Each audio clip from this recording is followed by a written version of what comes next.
sixième monde du diable est pour les sorcières. Ce monde est la force du diable, parce que les gens qui fréquentent ce monde sont des humains vivants parmi les enfants de Dieu. Ils connaissent la vie des chrétiens et leurs projets et leurs aspirations. Ces sorcières fournissent des informations à l'ennemi des croyants. L'hypothèse sur les sorcières est qu'ils étranglent les gens dans la nuit, ils tuent les gens, et ils bloquent les gens. Souvent il est difficile d'identifier les sorcières. Vous pouvez vivre avec une sorcière pendant de nombreuses années, mais vous ne pouvez jamais savoir que vous avez affaire à des sorcières, parce que la première caractéristique d'un sorcière est une affection hypocrite. Je veux dire un faux amour. Quiconque rencontre un sorcière remarquera sa gentillesse. Quand les anges du Seigneur m'ont amené au sixième monde de Satan, j'ai vu le souverain du royaume des sorcières. Son trône était à l'intérieur ou au-dessus d'un lac de feu, mais il ne brûlait pas. L'ange du Seigneur m'a dit que ceux qui pratiquent la sorcellerie obtiennent leur pouvoir de ce souverain. C'est pourquoi les sorcières n'ont pas peur du feu, parce que leur chef siège au-dessus des flammes de feu.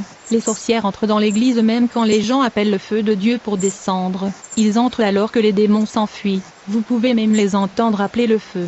L'ange du Seigneur m'a dit, la première chose que ce dirigeant donne aux pratiquants de sorcellerie est l'esprit transporteur. Le démon qui est appelé esprit transporteur leur permet de faire des voyages astrals. Ils sortent de leur corps et laissent leur corps derrière eux et voyagent dans l'espace.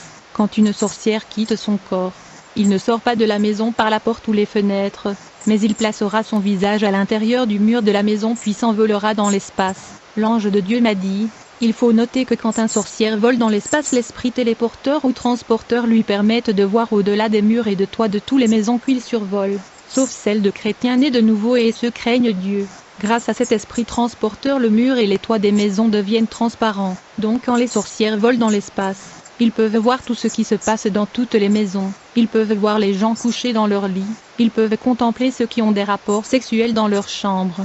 C'est comme si les gens dormaient à l'extérieur de leur maison. L'ange du Seigneur me dit, quand les sorcières et les démons viennent dans la nuit pour attaquer le chrétien, nous manipulons la réalité physique afin de les confondre. Nous transformons la maison du croyant en des lacs d'eau ou de des flammes ardentes de feu.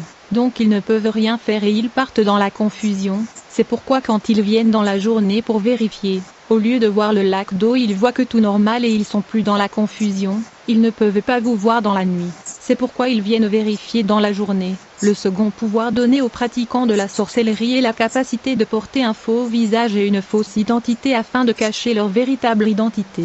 Parce qu'ils ont peur du don de vision et du don de révélation que le Seigneur a donné à ses enfants. Ils peuvent porter l'apparence de quelqu'un d'autre. Ils peuvent porter l'apparence d'un animal. Vous pouvez rêver que vous combattez des animaux mais ces animaux sont juste des masques de sorcières et des démons. Au cas où vous combattez, vous êtes en train de les vaincre. Au cas où vous maîtrisez ces animaux dans les rêves, les sorcières seront en colère contre vous dans la journée, mais au cas où ces sorcières sont en train de vous vaincre la nuit dans le monde astral de rêve, vous remarquerez qu'ils sont gentils avec vous dans la journée. Le troisième pouvoir donné aux sorcières est le pouvoir de la bilocation, la capacité à être dans deux endroits différents en même temps. L'esprit transporteur permet également aux sorciers et sorcières de modifier ou changer leur âge et leur apparence dans la nuit.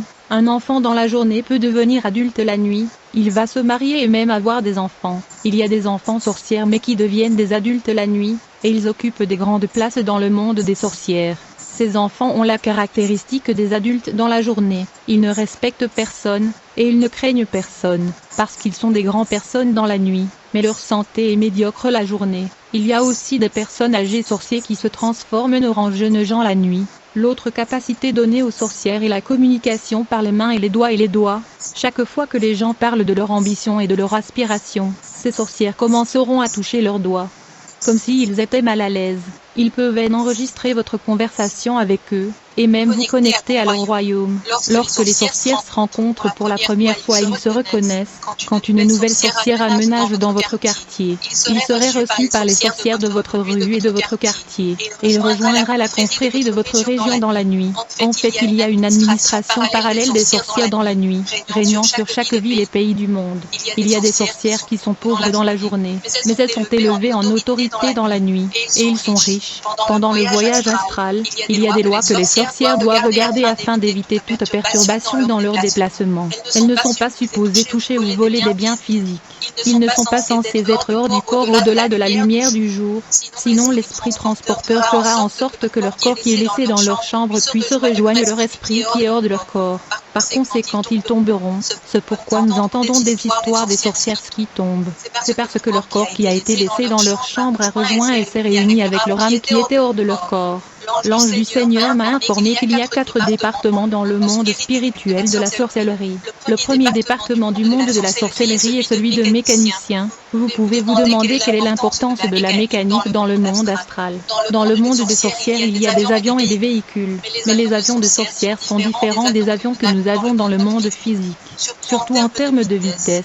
Les avions invisibles des sorcières volent à la vitesse de la lumière, ou la vitesse de la pensée. Vous devez comprendre qu'une sorcière peut voyager de l'Afrique à l'Amérique et revenir en quelques minutes.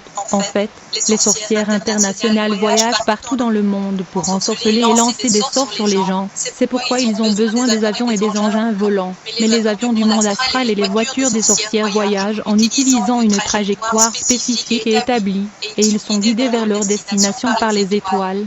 En vrai dire, c'est quand un avion astral de sorciers survole une église et des maisons de chrétiennes qu'elles prennent feu. Quand un avion astral survole une église, il est susceptible d'être touché par le feu car l'église et les maisons des enfants de Dieu sont les zones et les trajectoires où les prières montent vers le ciel. Les maisons des enfants de Dieu sont aussi un lieu où la prière va au ciel. C'est une trajectoire de prière.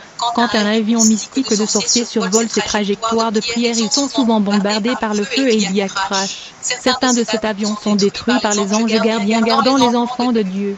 Et donc il y a des sorciers dont la tâche et le devoir est de réparer les avions astrales et des voitures astrales. Mais laissez-moi vous informer que ces avions et voitures astrales sont la plupart du temps des jouets et des petits articles insignifiants dans la journée. Ils sont juste des petits objets, mais la nuit ces petits articles et objets deviennent des voitures et des avions. Les sorcières qui sont mécaniciens ne tuent pas les gens dans leur famille et leur environnement. Les conducteurs des voitures astrales et des avions mystiques dans la nuit sont pour la plupart des temps des enfants sorciers. Ils sont assignés pour bloquer la vie des gens. Vous pouvez avoir un sorcière dans la famille. Il ne va pas nécessairement tuer les gens. Mais vous remarquerez que personne n'a réussi et personne n'a percé dans la famille. Les hommes ne trouvent pas d'emploi. Les femmes ne peuvent pas se marier. Les sorcières qui sont des mécaniciennes la nuit sont trop sales la journée. Il y a des sorcières qui sont toujours sales parce qu'elles sont des mécaniciens la nuit. Le deuxième département de sorcellerie est celui de pilotes et des conducteurs des avions et des véhicules astrales. Il y a des sorcières qui conduisent des avions et des voitures la nuit. Dans la nuit, la plupart des pilotes et des conducteurs astrales sont des enfants. Quand un enfant est initié à la sorcellerie, ils vont l'entraîner à être pilote ou conducteur. C'est pourquoi il est difficile pour ces enfants d'abandonner la sorcellerie. L'assignation et affectation de ces enfants pilotes dans la journée est de propager la sorcellerie parmi les enfants. Le troisième département des sorcières est composé de chefs. Les chefs sont des sorcières dont la tâche et le devoir la nuit est de cuisiner la chair et la viande humaine pour les autres sorcières. Les réunions de la sorcellerie est toujours comme une fête. Ils boivent le sang humain. Ils ont des rapports sexuels et des orgies sexuelles. Ils dansent et ils mangent de la viande humaine. Les sorciers qui sont des chefs ont le devoir de cuisiner la chair humaine la nuit dans les rassemblements de sorciers. Dans la journée, leur travail consiste à amener les gens à manger de la nourriture humaine. La plupart des personnes vivant sur Terre ont déjà mangé de la chair humaine. Ces sorcières sont habilitées à transformer la viande humaine en viande des animaux et des poissons, pour que les gens puissent les acheter et les consommer. Le but de faire manger les gens de la nourriture humaine est de changer la condition de leur cœur. Le deuxième travail de ces chefs est de détruire les appareils électroniques dans leur maison, et de les transformer en tiroirs où ils gardent les parties du corps humain. Le dernier département de la sorcellerie est l'envoûtement. Ce dernier département regroupe des sorciers criminels. Ils sont mortels et ils sont remplis de fierté, parce qu'ils pensent que les hommes ordinaires leur sont inférieurs. Nous devons comprendre que lorsque les sorcières paralysent et étranglent les gens dans la nuit, ils ne sont pas nécessairement dans la maison de la victime. Ils peuvent être encore loin. Les anges m'ont dit qu'il y avait des façons de reconnaître les sorcières. Les sorciers sont des informateurs du monde des ténèbres. Elles ont tendance à être curieux et de vouloir connaître les vies des gens. Ils veulent être au courant des choses qui se passent dans la vie des gens en détail. Et ils ont l'esprit de contrôle. Le deuxième signe est celui-ci. Avant qu'une sorcière ne vienne vous étrangler, il va tenter de vous visiter la journée pour tester votre esprit. Il doit tester et déterminer si vous êtes un esprit faible ou que vous êtes un esprit faible. Il essaiera de vous contrôler le jour avant de venir vous étrangler dans la nuit. Quand les sorcières ne peuvent pas vous dominer la nuit, ils vous haïront dans la journée. L'activité de sorcellerie commence à minuit quand le démon vient les réveiller pour le voyage vers l'espace. La promotion dans le monde des sorcières est à travers le sacrifice humain. On leur demande toujours d'offrir des gens qui leur sont chers, comme leur père et leur mère. Alors après avoir visité le monde de sorciers, nous avons quitté le 6e monde du diable, quand nous sommes arrivés au 7e monde de Lucifer.